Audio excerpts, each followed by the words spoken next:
10 bagay po na hindi nyo dapat gawin paggising sa umaga. Kailangan aware tayo sa lahat nito. Yan, para hindi tayo ma-stroke, hindi tayo ma-heart attack, hindi tayo ma-high blood. Number 1, paggising mo sa umaga, walang sudden rapid movement. Walang biglang galaw. Let's say, pagdilat mo, wag yung biglang upo. Pag biglang upo, pwede ka mag-vertigo. Okay? Lalo na pag may edad, biglang tabingin ng katawan, baka mapilay yan. Lalo na pag nagkakaedad, pag any sudden movements, pwedeng magloko yung blood pressure, mahilo, mahimatay, o ma-injury, lalo na pag nagkakaedad. So, dahan-dahan lang ang galaw pag bagong gising. Mamaya, stiff neck ka pa. Number 2, bawal hindi uminom ng tubig. Okay? Sabi ko nga, pagising sa umaga, at least 1 baso o 2 basong maligamgam na tubig kasi dehydrated tayo buong gabi. Diba? Lalo na yung ihi natin, masyado na madilaw. Mamaya, magkaroon tayo ng kidney stones. Nagkaroon ako kidney stones dati. Baka magka-UTI tayo. Baka lumapot yung dugo natin. Dehydrated tayo, di ba? Masira pa kidneys natin. So, paggising sa umaga, ako nga kahit mga madaling araw, pag gumising ako mga 4 a.m., inom na ako sa basong tubig Inuunahan ko na So, 1 hanggang 2 basong maligamgam na tubig sa umaga, huwag kakalimutan. Number 3, iwas yung paggising pa lang, nagkape agad.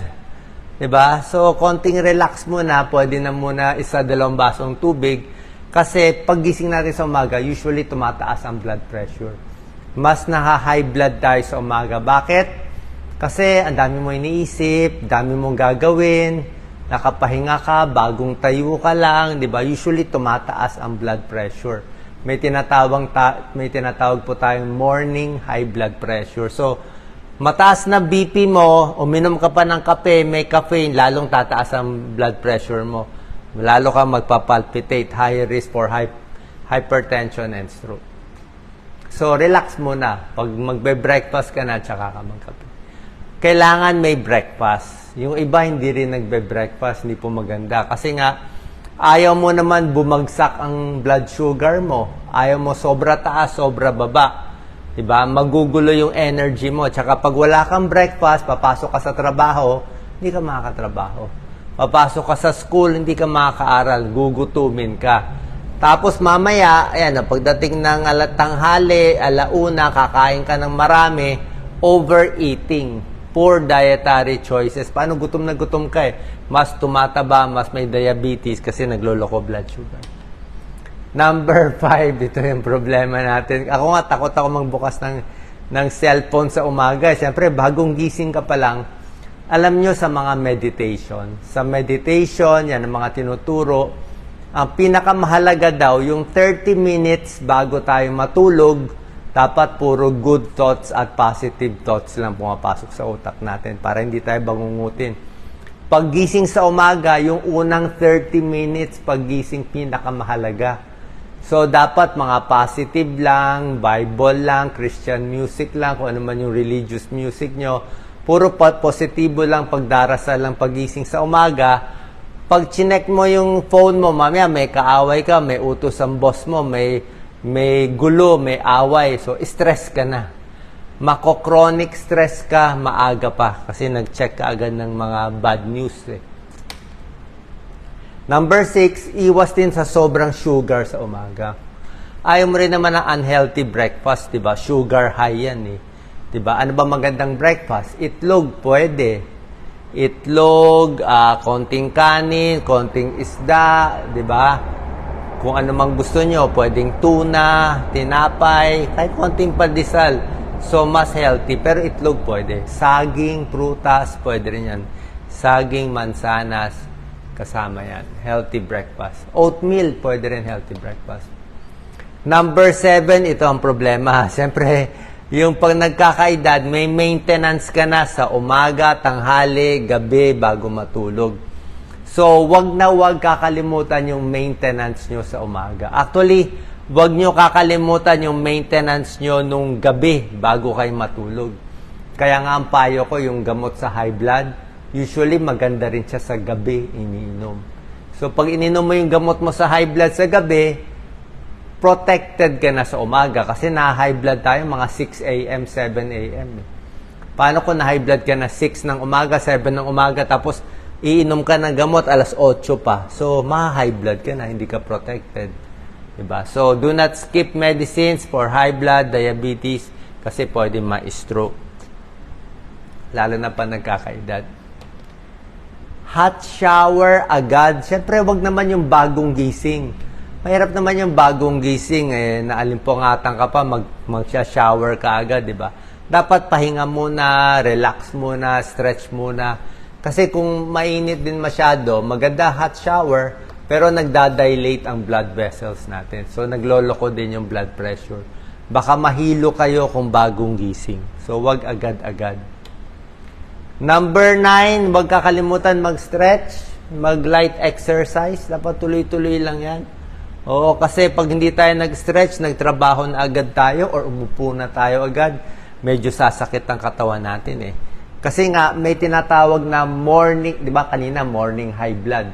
Meron ding morning stiffness. Morning stiffness, pagising sa umaga, ang sikip. Ako, lahat naglalagotok sa umaga. So, merong mga morning stiffness, lalo pag nakaupo, binabaliktad mo. Ayan, no? So, may morning stiffness sa umaga. Yan, maganda yung ganito. So, pag may morning stiffness, kailangan mag-stretch ka. Lalo na sa nagkakaedad. Para gumanda circulation, mabawasan yung blood clot sa paa, mabawasan ang stroke. Huwag kakalimutan yan. Number 10, ito, bawal magpigil ng ihi. Diba, minsan antok tayo, ayaw natin gumising, pero 6 a.m. na ba kailangan umihi ka muna? Kasi pag pinigil mo ang ihi mo, may stress yan eh. Stress sa pantog, stress sa kidney, stress sa high blood. Kasi pinipigil mo eh. Baka magka-kidney problem ka, ma-high blood ka kasi punong-puno yung pantog mo. So maganda umihi din. So morning routine, dapat relax lang. Check ang blood pressure, balanced diet, dahan-dahan paggising. Yan. Meron ding tinatawag po na morning anxiety. Actually, another topic to eh. May tao, paggising sa umaga, nervyos agad. Nervyos, ang daming gagawin, di ba? Kaya ito, dapat relax ka lang sa umaga. Positive thinking lang sa umaga. O, wag din masyadong late magising kasi nga, baka ngarag ka, maghahabol ka sa trabaho mo, di ba? Hahabulin mo yung work mo. Ito. Pwedeng wag na magkape kung may nervous ka, tsaan na lang o hot water na lang.